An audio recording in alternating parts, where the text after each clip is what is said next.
Bana, kwenye mtandao wa kijamii na kwenye vijiwe vya mtaani kumekuwa na mijadala mingi kuhusu uchezaji wa Yanga msimu huu, wengi wakielekeza lawama kwa makocha wakuu waliopita na hata aliyekuwepo sasa.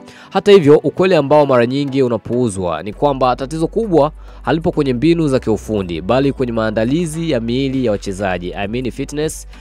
Kocha wa maandalizi ya mwili wa Yanga, Nchifanga Mokaila, ndiye anayepaswa kubeba lawama kubwa. Kwa nini? Uchezaji wa Yanga unaonyesha wazi kuwa timu inakosa pumzi na nguvu za kupambana kwa dakika zote 90. Mara nyingi Yanga huanza kwa kasi dakika 10-15 za mwanzo, lakini baada ya hapo kiwango hushuka ghafla na wachezaji kuonekana kuchoka kupita kiasi.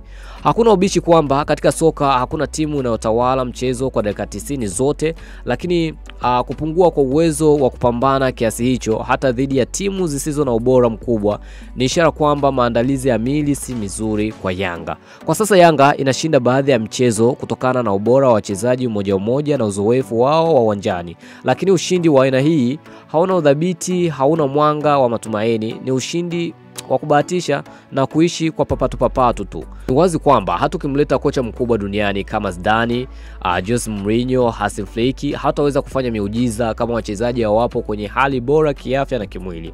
Hakuna mbinu itakayofanya kazi bila misuli yenye nguvu na pumzi ya kutosha. Kwa mantiki hiyo, kama Yanga inataka kurejesha mpira wenye kasi, ubunifu na ushindani wa juu kimataifa, basi ni lazima iangalie upya benchi la ufundi, hasa upande wa fitness. Kuboresha hapo ni hatua ya msingi ili kurejesha timu katika ubora wake wa kawaida.